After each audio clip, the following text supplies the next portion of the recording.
Other interesting political news, you have Vivek saying that he's considering a run for governor. Now, looks like it's on the PBT podcast, originally posted by George at the good old X Twitter, saying, quote, breaking, Vivek just said he's now considering a run for governor of Ohio after a poll showed him winning the race by a landslide. Said Vivek could put Ohio on the map, become one of the greatest governors in history. I believe he is, quote, executive material, whether governor or president. I hope he does it because he can make a massive difference and create a pathway to the White House in 2028 or 2032. Says run, Vivek, run. And Vivek, like all gentlemen, did suit up, of course. And looks like the guy will let him speak. It's about a 2-minute clip of Vivek speaking, and Lord knows his voice is infinitely better than mine, so get to that New York minute. In terms of the governor ballot that they have this, and unfortunately I don't see sample size, but they say, quote, governor ballot, if the election for Ohio governor was held today, who would you be most likely to vote for? Somebody named Jim Renyansi got 3.5%. John Husted, lieutenant governor, got 15.9%. Robert Sprague, state treasurer, 1.2%. Dave Yost, attorney general, 8.8%. Warren Davidson, House of Representatives, 2%. Larry Sloan, 0.2%. Completely undecided, 26%. I would not vote, 2.1%, un-American. Then Vivek Ramaswamy at 40.3%, which, yeah. I mean, talk about winning in a landslide. And granted, without too much further ado. If you asked me 6 months ago, I would have said no. I mean, it wasn't even in my headspace. But I will tell you, as I live in Ohio, I was born and raised there, this is the number one thing that people across the state will come literally plead with me, beg me to do. And so when people are in your own state begging you to do something that you're not, it's not something that I view as a pleasurable job. It's not something that I have always aspired to in my whole life, but public service is about serving the public, right? And so would I consider it? Yes, I would consider it. But am I definitively on that path? I'm not definitively on any specific path right now. We're going to let the election play out. It's in less than 40 days. Mm-hmm. I prefer to have clarity, and when I'm clear and called into doing something with clarity, then I'm good to go. But I will tell you that it does have an impact on me. I would love to tell you that I'm not affected by what other people say. It does have an impact on me. I mean, I went to Springfield a few weeks ago, right? Springfield, Ohio. It's where I spent a lot of time growing up. Obviously, the center of national conversation. The number one thing coming out of there that everybody, even that town, there's hundreds of people that were in the room. There were 2,000 people that wanted to come. All I put on a social media post saying that we're showing up. And the overwhelming mandate, I wouldn't call it an ask. It was a mandate. It was a demand of me is you need to come actually take our state to the next level. And the reason is, and take me to one side. There's no reason that a state like Ohio, which is actually a deeply conservative state, historically very successful, there's no reason it can't be competitive with, if not even then some, versus a Florida or a Texas. Mm-hmm. And that's what many people in Ohio want to see, is a state that's, it's not a zero tax state. It's not a state that has constitutional carry. It's not a state that has universal school choice. But you look at the reason why people are drawn to places like Florida and Texas, Ohio could be a magnet like that. And so whether it's me or somebody else, I think that's an untapped opportunity that I hope somebody steps into that void and definitely leads the state to even new heights. But I love the place. I had not aspired to it.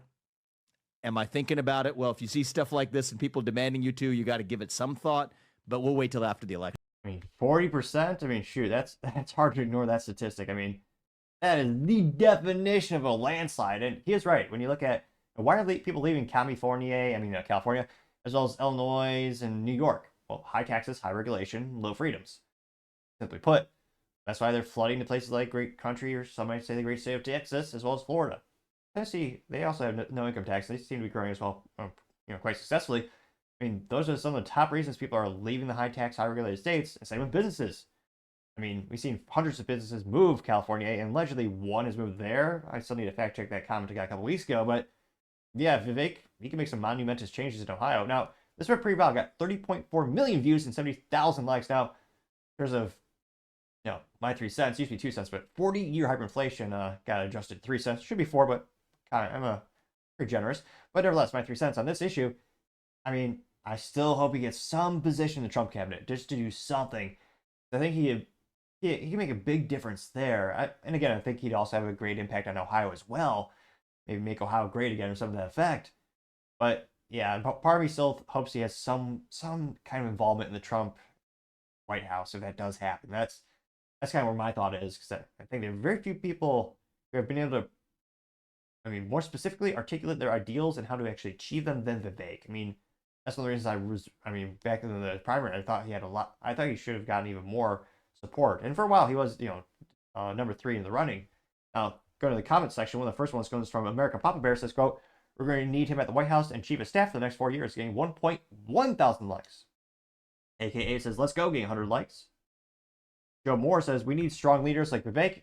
He has Thomas Jefferson-like qualities, brilliant and articulate," getting 843 likes.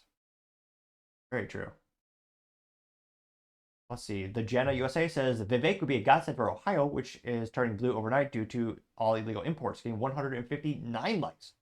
Area Press says, "Vivek would be a great governor. I really hope he runs in 2026, getting 136 likes. Let's see here.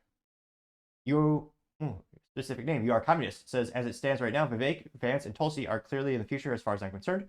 Also, it would be great if folks who I may not ultimately vote for were at least decent, good intentioned, not even people like Nicole Shanahan and RFK Jr. 16 likes. Let's see here. Yeah, I think. See, Rebecca says, "Not yet. We need him in the Trump administration, especially working with Elon with the new government efficiency department." Which, yeah, in terms of trimming the fat from the federal government, there's a lot there. I would argue that's morbidly obese in terms of the health of the United States and how much we spend on our government. And, well, shoot, the deficit's been increasing every gosh darn year. Over $35 trillion in debt thanks to the ineptitudes and the corruption of Democrats and Republicans. Just printing more money like there's no tomorrow. It's ridiculous. Let's see, we'll do one more. The big guy gets 10%. Says, quote, "I was hoping he would get J.D. Vance's Senate seat," getting 60 likes. So, I mean, overwhelming, kind of what I was summarizing with my original thoughts, actually, when you look at the comment section. A lot of people saying, yeah, he'd be great, but also maybe do something with Trump. So it'll be interesting to see at the end of the day, what does Vivek actually choose? Or, again, by the time this video is rendered and uploaded, maybe Trump had already made him an offer. And again, there's no guarantee Trump's going to win. There's a lot of days out, a lot of things can happen. And shoot, there's people who are, quote, vote blue no matter who. And also there's people on the right who will vote for the right no matter who as well. Kind of think, let me know in the comments, because as always, be fascinated to hear what you have to say. Thank you, everyone, for taking the time to tune in. Again, try to get to 4,000 subscribers by the end of the month. So if you can click that button, I'd really appreciate it. Also, give me a thumbs up, thumbs down, or comment. It's a great way to give me some additional feedback, letting me know how I can make the show better and better. Lastly, don't forget to take time to tell your family, tell your friends, tell your coworkers, heck, tell your enemies, tell anyone and everyone. Just stay safe, fight the good fight.